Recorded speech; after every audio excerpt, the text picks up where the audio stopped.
Hi, everyone. We are insanely excited about this next panel that I'm super, super honored to be here with Sammy, allowing you guys to have access to it. And I always talk about this story, and I'll talk about two parts of the story. One is that story that I always share with everyone about when I was a young girl in college in Boston, and I called the 1-800 number of Vogue, and a girl by the name Lauren Davis picked up the phone, and she told me that I had to apply a year after. And I was like, oh, amazing. I'm applying for next year. And I sent her my pathetic resume that had absolutely nothing in fashion. Actually, everything that was in the resume was kind of made up about things that were non-existent.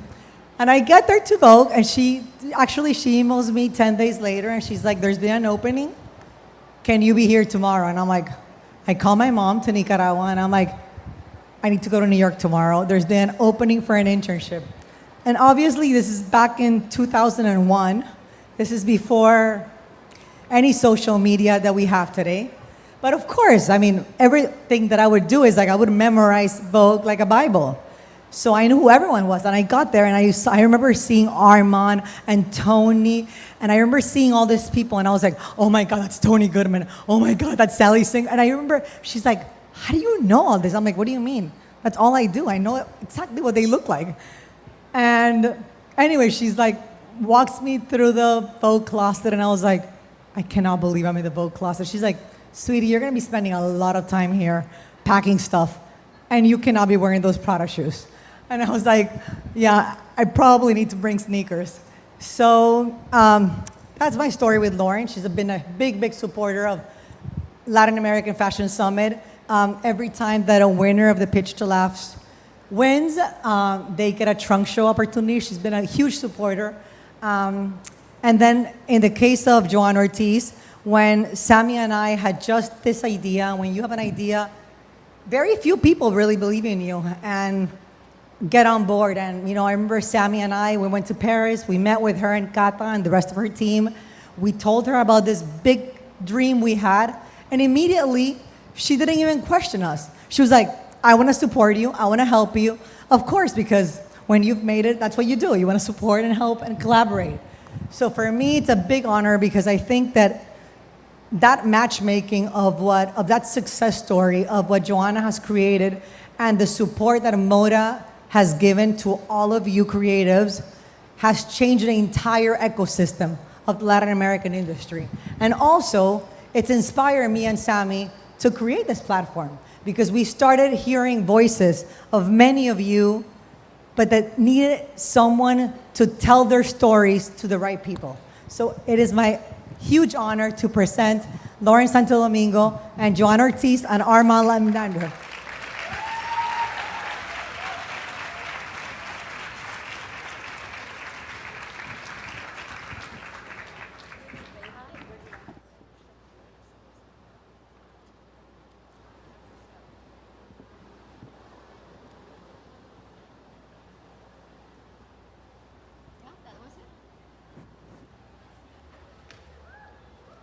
Hello.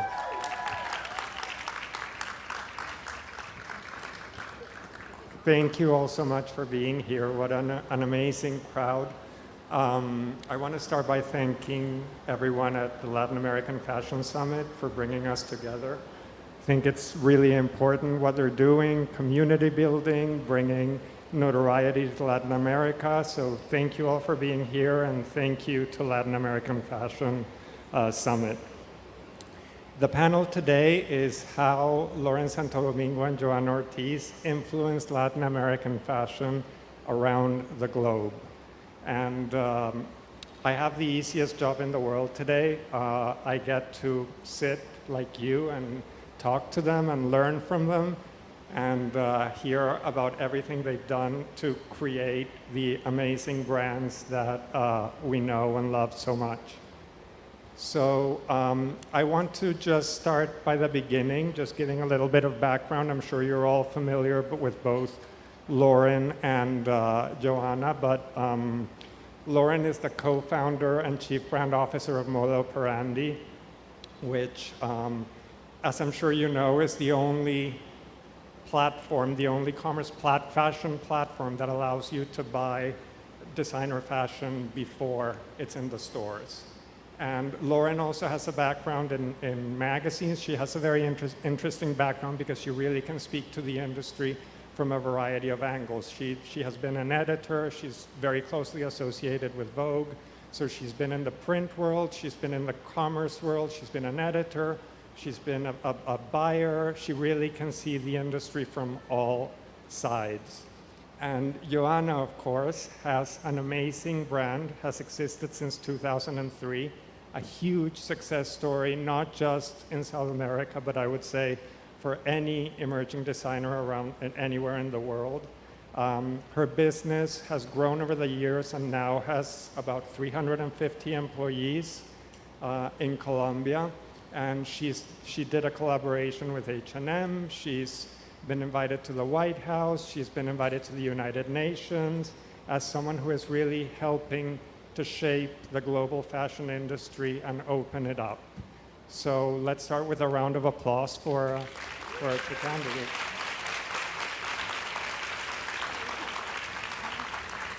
And by the way, this is also the Colombian fashion panel, in case you hadn't figured it out. I'm Colombian. I was born and raised in Colombia. Johanna obviously is Colombian, and Lauren is an adopted Colombian. Colombian. She has a Colombian passport. Officially Colombian. And by the way, I have to say, I've known Lauren for many years. She has done more for Colombia than most Colombians I know. She has always supported not just fashion, but crafts. She has supported the country in travel magazines, bringing people to visit. So she really has done a lot for the country. I want to start with you, Johanna. Why don't you just take us through your journey from the beginning? I mean the very beginning. How you started in fashion, where you went to school, how your brand developed over time. So I decided to study fashion design after a trip to India when I was 18. And the colors and all that surrounded me just made my point of view much more clearer that I wanted to be a fashion designer. I studied here in the Art Institute of Fort Lauderdale. And actually, after graduating, I stayed here for a while and worked in something that didn't have anything to do with fashion. And it was like in MTV Latino. And it was an amazing opportunity for me to work and to belong to a company where I understood like what working was. And I had the most magnificent mentor at that time that she just told me, Johanna, whatever you do, even serving coffee, you need to do it right and do it with passion. And I followed that, and I've always done everything with passion. I graduated from school and started selling swimsuits out from a bag. I thought that my friends were not wearing the right swimsuits, and actually I loved all the like cruise and resort collections. I've been so tropical. I'm from Cali, and that made it like easy like to see that I envisioned like seeing people dressing up when they were going like for the beach or beach to bar. And I started being a resort designer for a while. And then I started like dressing like really nice celebrities from Colombia that I've been always grateful because they were like big supporters. And after them, I got like more people wearing Johanna Ortiz in Colombia. And after that, Lauren came in. Lauren, why don't you take the story 2014. from there? Was that 2014? How did you meet and what happened after you met? So I guess it was 2014. I have no concept of time anymore. I'm sure we're all in the same boat. I met Johanna, and she was a successful designer in her own right at that point. Your brand was Pink Philosophy. We had Pink Philosophy and then Johanna Ortiz, yeah. So she was doing just fine before she met me. And so I met her, and I understood that she was incredibly talented and very tapped into her audience, and was able to give her audience exactly, what they were looking for in fashion. However, being very closely attuned with American fashion, international fashion, I said, I'd love to work together. Can you go back to your studio and design a collection for an international woman. Think outside of Colombia, outside of South America. And she came back with a collection. She arrived in my office. I have to be honest, I was kind of prepared to not love it, because that happens sometimes. And she came in, and it was very much like a stop everything sort of moment. The racks came in, I get very excited. I think everyone in the office really understood that what we were looking at was incredibly beautiful, but also a bit ahead of its time. And I think that what she was presenting to us was actually the fashion that we are all still wearing today. She was giving us off the shoulders and ruffles and lifestyle, an at-ease, barefoot glamour, we call it. And I knew it was incredibly special. I also happened to know that Vogue magazine was shooting a cover story in St. Bart's with Mario Testino, and they were looking for clothes just like this. So after sharing it with my buyers, working out exclusive contracts immediately, I sent her to Vogue, and I think one of the dresses I need ended to up, interrupt. Yeah. When Lauren is when I arrived to Lauren's Moda Operandi's office, that I was super overwhelmed, because I really didn't know how fashion worked in the world. I was from Colombia, and I was like, how does this work? And the night before, I was ironing, and I was preparing myself, as I was presenting my thesis, to, somebody that's gonna say, okay, you're good or you're bad. So I stayed all night long, ironing and doing a lot of my with prep. passion. Yeah. Prepping everything up. And I really didn't know how it worked. And I arrived, and the Moda team is amazing. And they received us, and they were explaining how it works. And then Lauren says, so Johanna, are you gonna do a collection like this one that you, and I'm like, oh, I don't know what I'm gonna do next. And she's like, do you have everything with you? We wanna shoot the collection. And I'm like, okay. And I didn't have the collection. I have sold the collection, because everyone that is Latin and everyone that has been in Colombia Moda, they know that after the shows, people are coming backstage and are, oh, I want the white dress, I want the blue dress, and those were my samples. Now I learned that samples you never sell. It's and I was searching, calling my friends, oh, you bought the dress, I need to take it back, Lawrence wants to see it. So this is, it's a complete story of how Lauren then told me, I want you to meet friends of mine that work in Vogue. And I'm like, Lauren, how should I be prepared? Oh, yeah, you need to come tomorrow at 12 at my office. You need to be prepared. And I'm like, oh my God. So I think this is a really interesting story. I remember though when they called me from Vogue, and they were like, this is amazing. Where did you find her? What I find really interesting about this story is that everyone tends to have this idea that the really hard thing about a designer is being discovered. But being discovered is just the beginning. It's not the end at all. That's when the real work starts. So let's say that this not of being discovered because you were a successful designer in Colombia already, but this is a moment where you were at Vogue, something that hadn't happened before. Tell us what happens next, because that's the really hard part. So how do you go from being a Latin American designer, selling in Colombia, selling in a few other places in Latin America, to growing your brand, growing your business, and having impact on a global scale?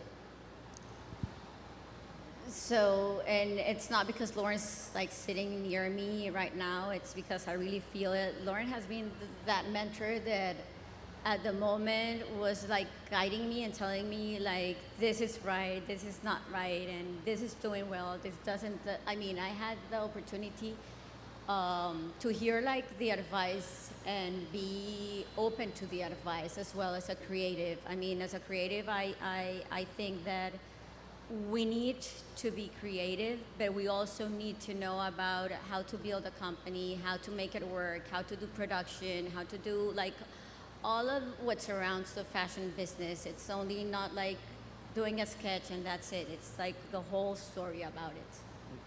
Yeah, I remember when she had this one top, the blue and white shirting off the shoulder blouse, the Tulum blouse. And before we put it up on Moda, we have this magical trunk show experience where we put the clothes and then the orders are taken and then the designer produces the collection, which is a dream come true for a young designer, but it can also be the kiss of death if the designer is not able to produce. So I knew immediately that this blouse was going to be an immediate hit, and I remember like really seriously saying, Johanna, can you produce this? You know, we're gonna have hundreds of thousands of orders. Can you do this? She did, obviously. Yeah, and then it was like amazing. Which is not an easy thing to do, to pull off. But also, I also want to say, not only did you do it, but you did it from Colombia with Colombian craftsmanship, with Colombian manufacturing, which is not an obvious thing.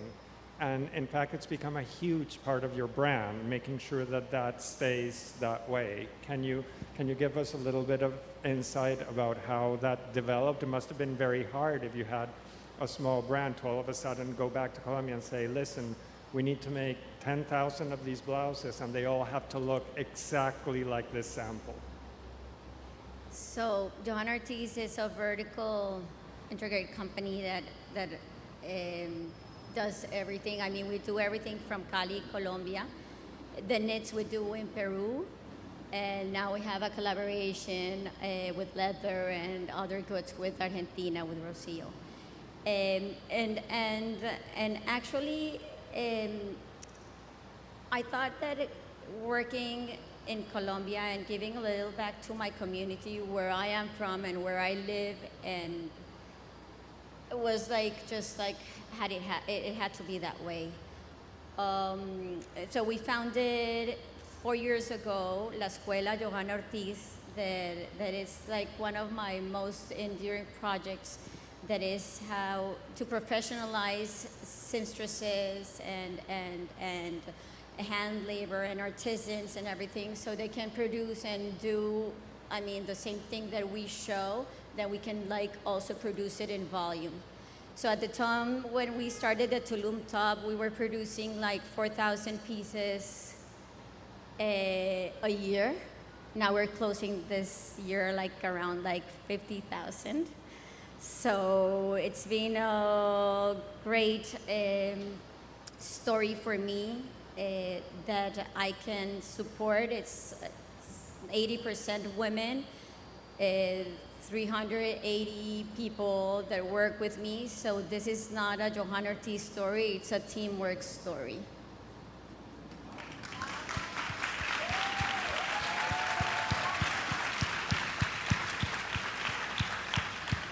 And I just quickly want to bring in one other statistic into the mix. Lauren, how many brands do you carry in Moda Operandi, more or less? I mean, I think we have like, including home and fine jewelry, probably over 500. And you have designers like Balenciaga and all? Yeah, so we have, Valentino, aside from emerging designers, Valentino, Balenciaga, Prada, you name it. But the number one, the most units that we've ever sold of one designer is Johanna Ortiz.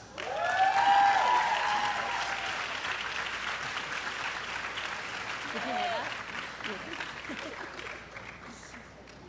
that?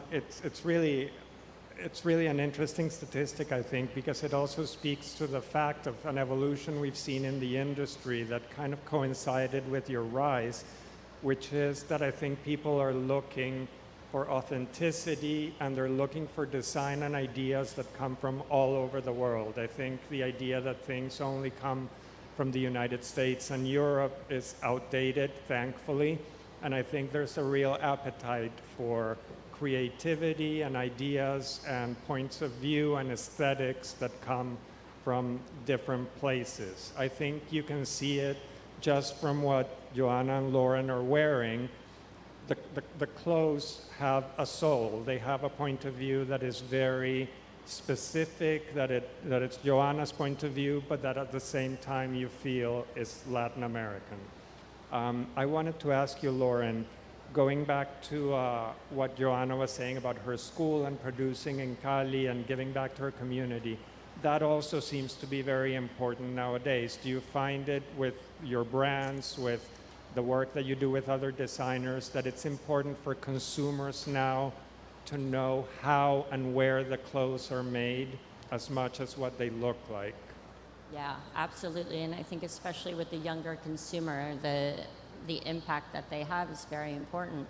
That said, I think that part of what makes Johanna so special is it's her team, her Colombian team. It's the production, which is in Colombia, but it's also this incredible point of view that she has, that it's a true lifestyle brand in a way that I haven't seen a lifestyle brand created from scratch, at least in our generation in terms of fashion. You know, the big designers, Calvin Klein, Ralph Lauren, we haven't seen designers really build a lifestyle brand. So Johanna is really the first one that's transcended and built an international lifestyle brand, and by doing that, it's by presenting this lifestyle that is so true to who she is, that it allows all of us to really imagine ourselves in this life, this barefoot glamour in the tropics.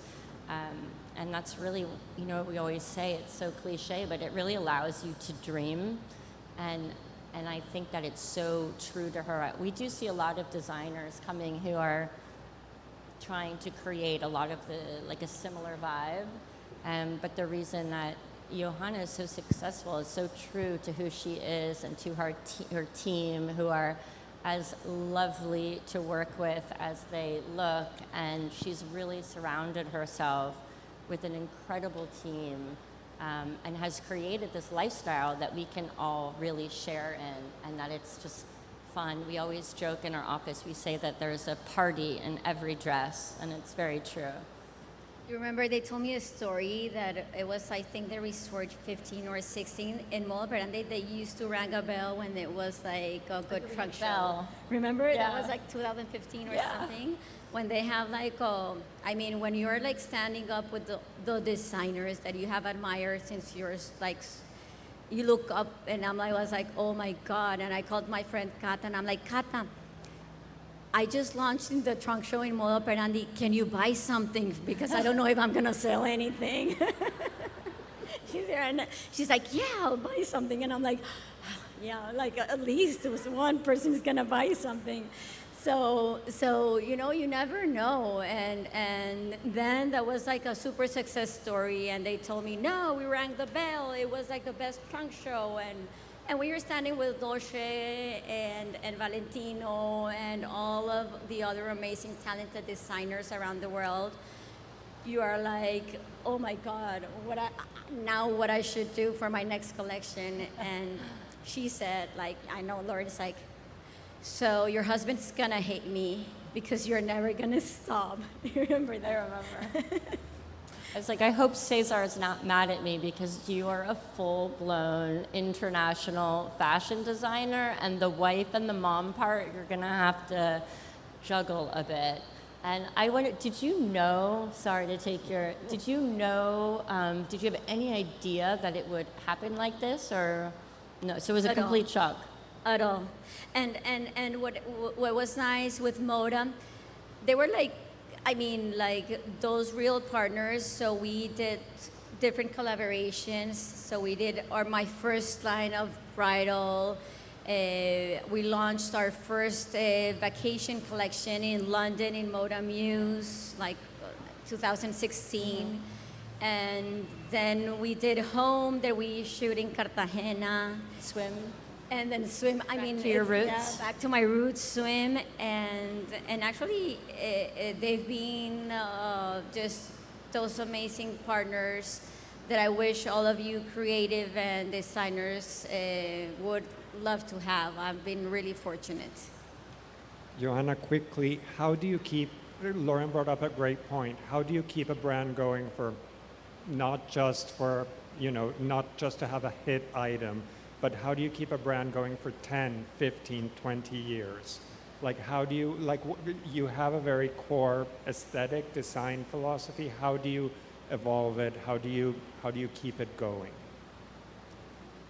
I mean, women, my culture, what surrounds me, keeps me really grounded when I design.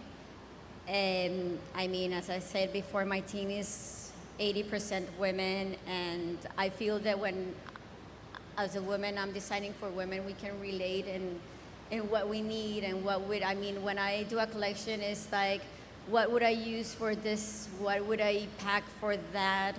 What would somebody or my friend that has this style wear for this party? And I just find that being true to yourself and true to what you like and what you love, it's like a success story. I think that when Latin American designers started looking to the roots instead of looking out probably to American fashion or European fashion, it's when you really go from what you really deliver something from the heart.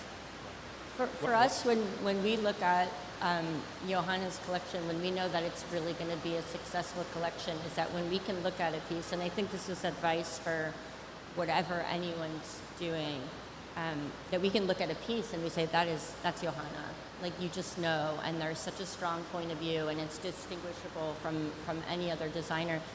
And I think whether it's in your life, in your brand, in your personal brand, being able to be truly, truly distinguishable, and that anytime someone looks and that is so Johanna, that is so Armand, that's so Moda, that's really when you transcend, and I feel like it makes it easier to keep going if you are always trying to meet that criteria.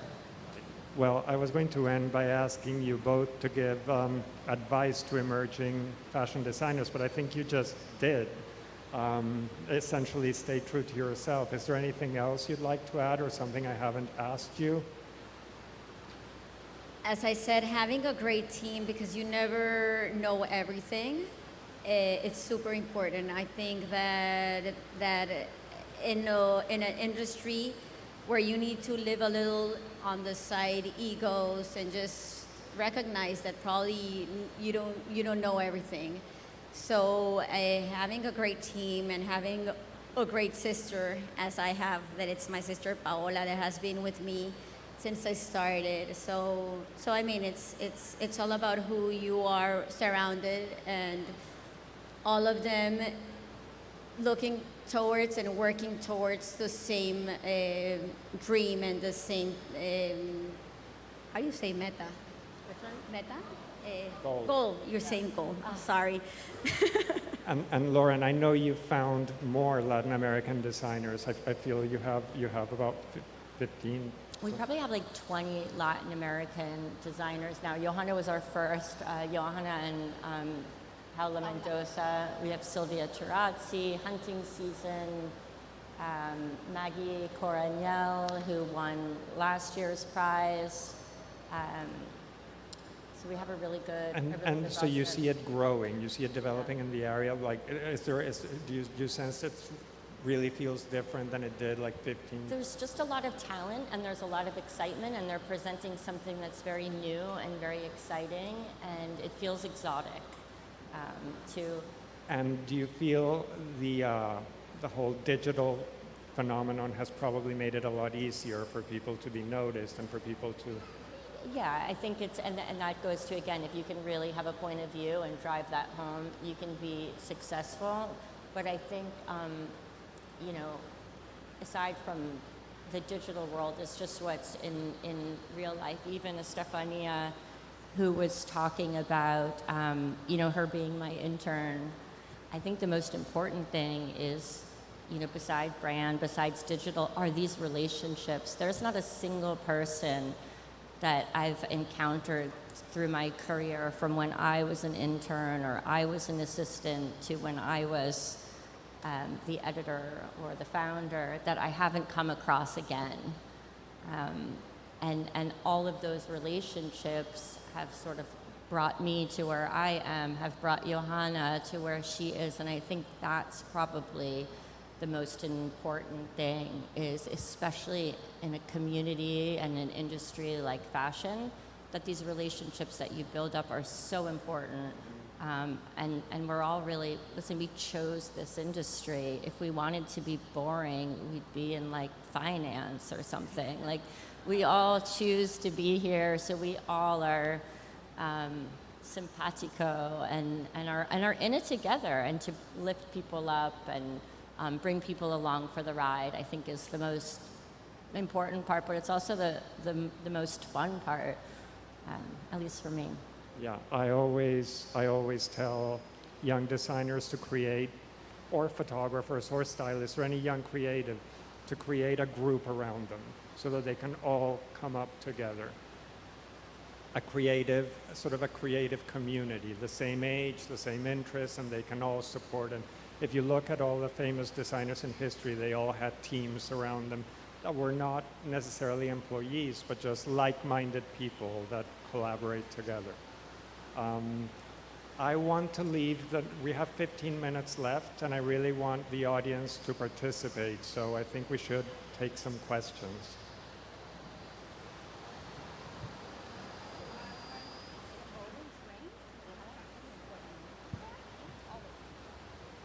Hi. First off, I just want to say that many people have made the way, like with a shovel. You guys both took like a tractor, and you're making it so much easier for everybody else in this room. So thank you for that. I'm from Dominican Republic. My name is Maria Conchita Arcala, and I help brands tell their stories.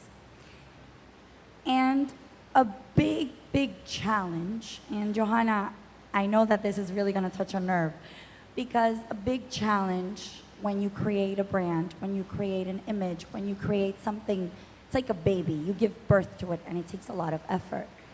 When somebody borrows that baby, or when somebody is too inspired by that baby, it can be a little frustrating. And I would love for you to share things that helped you get through that, because yes, ignore it, whatever. But at the end of the day, it's frustrating. And I want you to give words to all these designers. It's like, okay, Johanna said, when this happens, I'm going to, like a little checklist. What would you recommend? Well, I mean, at the beginning, when you see things that are like similar, you feel like, oh, so they're accepting what I'm proposing, and I just hope they just like borrow it for a time while they're just looking for the real DNA, because that's what's gonna make them successful. Because I think that when you propose something that it's new and different and there's a space for it, you'll make it through. I think that there's so much talent in our region. Latin America has been known for its feminine, elegant, effortless women. I mean, we all have talent, and there's space for all. So it has to be like a, like a fair, nice, good competition. Everybody proposing different things and proposing to the world our view of Latin America, and just like taking it to women in the world. I think that, I once read that it takes time to find your true DNA, and it's fine to get ideas all over, but then you really need to work, because that's what makes the difference. if you're proposing something new. Anyone else?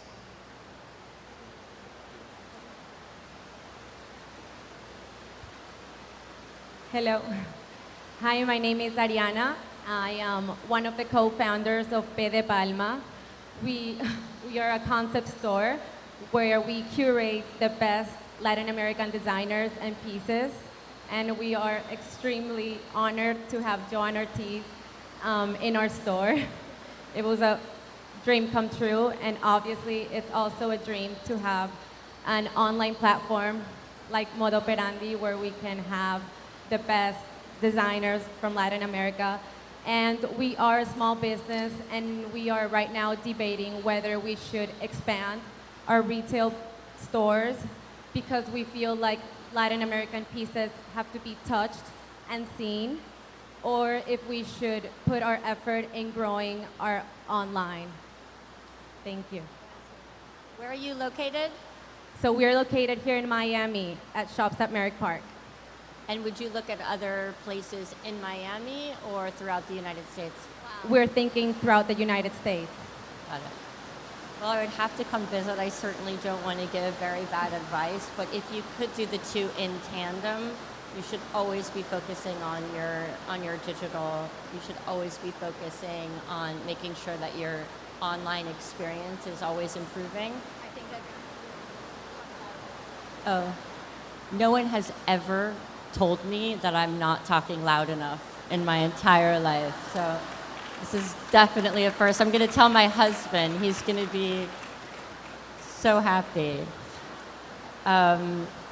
So I do not want to give you bad advice, but come see me after. But always focus on digital. There's never going to be a time where shopping online isn't fun or people aren't going to want to do it. So, and if you do something in person, it needs to be really exciting. It needs to be really experiential. And like Armand said, you have to be drawing upon a community that's going to support you and that you're really speaking to a group of people that want to join this community. I think that's the most important thing right now, is to speak to specific a group of people. you know something, it always rains when I'm doing something. It's really important for me, you know? It always rains. I actually have... But it has always been a good sign of something. I got frustrated from a runway show. I mean, because I couldn't present my collection. It's always raining, so it's good for you girls. It's good that it rains. And I also have some really exciting news. I don't know if everyone else is going to find this as exciting as I do, but we are never going to change our clocks again. Daylight savings today in the Senate was canceled. So this is it. I'm really excited about this. I think this time is perfect and we never need to change it. So this is it. This is the day. Very excited. I have one question. Lauren and Johanna, you are gorgeous, beautiful, inspiring. Women recognize you that. Are you aware that your own lifestyle sells your personal lifestyle? Are you aware of that? Yes, I think so, and I think it speaks to what Armand is that you're building up a community of people. When I was young, I always dreamed of how I wanted to live, how I wanted to dress, how I wanted to be. I always had a very clear idea in my mind. I didn't imagine the business part being so time-consuming, but the life that I wanted to live was very much something that I imagined. And I've always loved fashion. I've always loved emerging designers. And it's just always been something that I'm just the kind of person that wants to share things. You know, like there's some friends who have like beautiful skin and you know that they probably have some like snake serum that they're putting on their skin and they just tell you, oh, I drink a lot of water. I'm not that friend.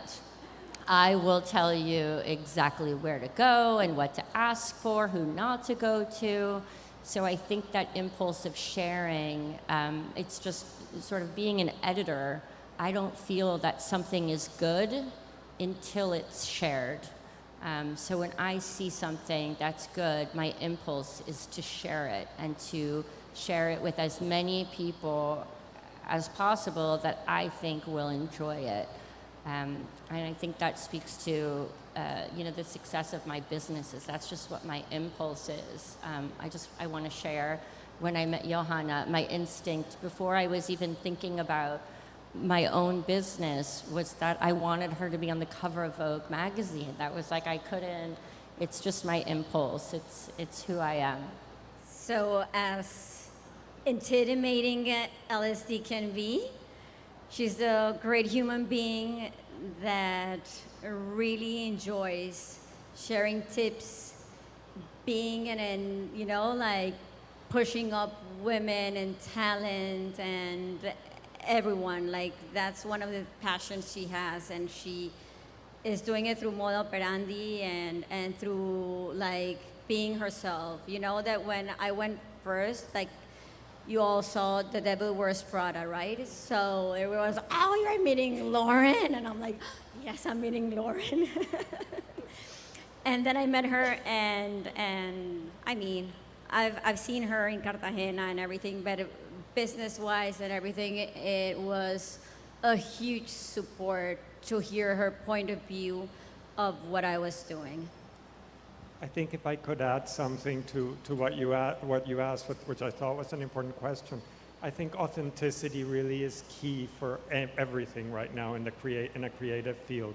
And whether that creator is in front of the camera or behind the camera, a public person or a more private person, you feel when something is authentic. You feel it in a clothing brand, you feel it in a magazine, you feel it in everything. There's something that tells you that there is a level of personality there. I think you see it with everything Lauren does, and you certainly see it also with Johanna's clothes. And I think that is what everyone here has been trying to say is key for young designers as they grow and develop, to really find what their DNA is and stay true to it. We have someone over here.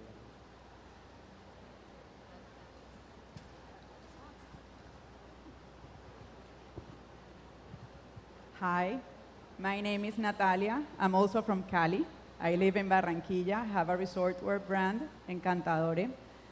And this is much more like a human question, not a businesswoman question. I think I've never doubted about what we as women can achieve. But when you are a mom, that businesswoman has to be transformed. And I think that is like a very big challenge. Can you tell us about how can you balance your life, because you are a mom of 3 and you are a successful woman and you are here and you are with Lauren. Can you give us some advice about being a successful woman and a mom? Well, Lauren even was in the photo shoot of Home with Beatriz, right? So this is how we handle, like we make them also part of what we do and what we love, and always having the priority, like it's family, it's my 3 boys and my husband, and having the commitment of what really grounds you, that it's family and it's love and it's friends and the people you belong with, and never losing the path just because your brand is being known or successful.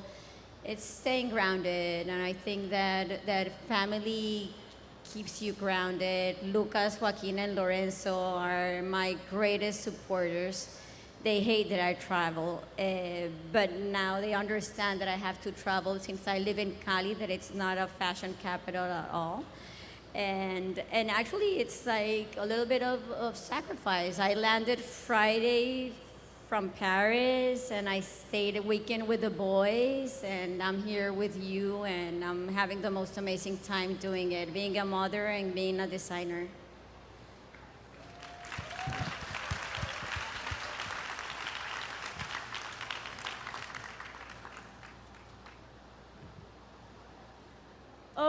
hello.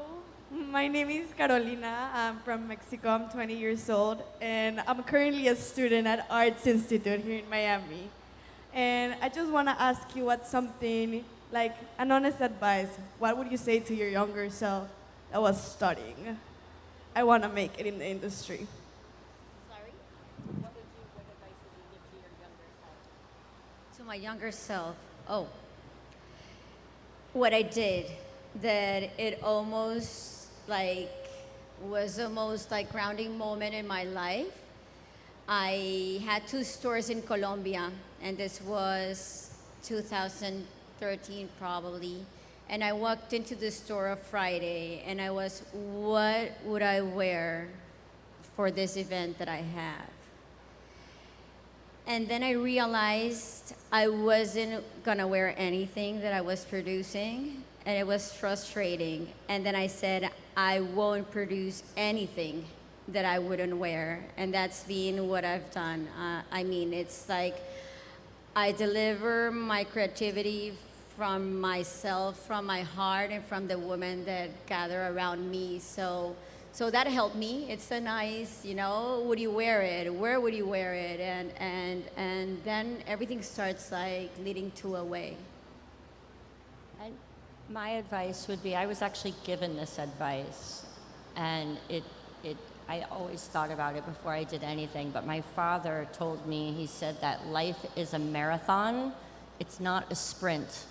And when I was your age, when I was 20, I had very big dreams, big ambitions, and I tend to get ahead of myself at times. And I started my company when I was 35 years old, so I had 15 years of experience in the fashion industry before I even considered doing something like that. And I really took my time, and I never put limits on myself.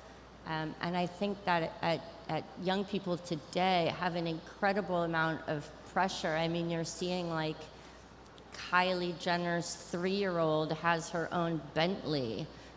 I think that young people are expected to be really successful at a really young age, and I just don't think that's realistic. And to give yourself time, and that life is a marathon.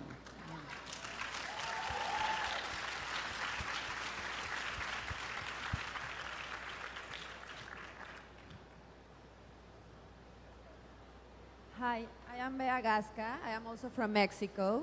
I am a businesswoman, and I also do a lot of activism related with women's rights that completely fill my heart all the time.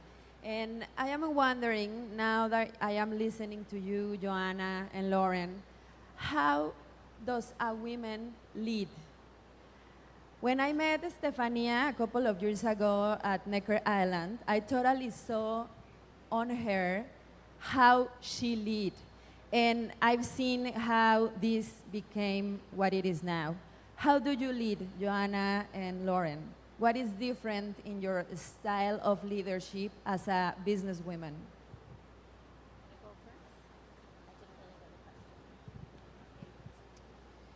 So I really don't know if the word is leadership. I think that the word, it's more, for me it has been passion, and it has been,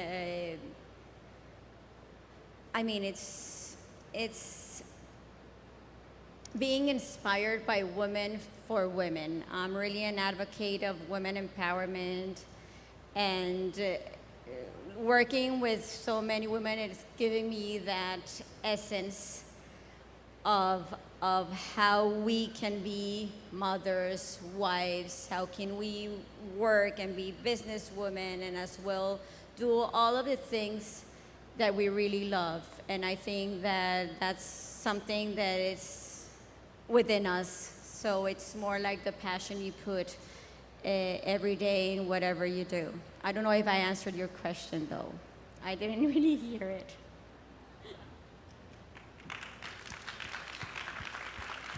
I think we have time for one more question, Hi, I'm and here. unfortunately it'll be time. Hi, thank you for this panel. My name is Sigal. I own a resort wear brand based in Miami. And my question to you was specifically, Johanna, about prints and when you started bringing in more prints into your brand, did you create those? Did you partner with a print designer? You have such an iconic print-driven look. So I was interested in knowing more about that design aspect in your brand. Okay, I actually, when I start designing, that's the first thing I do. I do color and prints. And that's where I get like all the collection to start off. I'm really into color.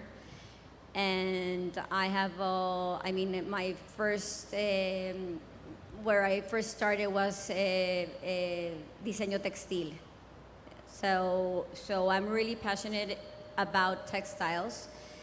And then we have built like a really nice team that works in towards like all the prints and all the textiles that we do. And that's the first thing we do.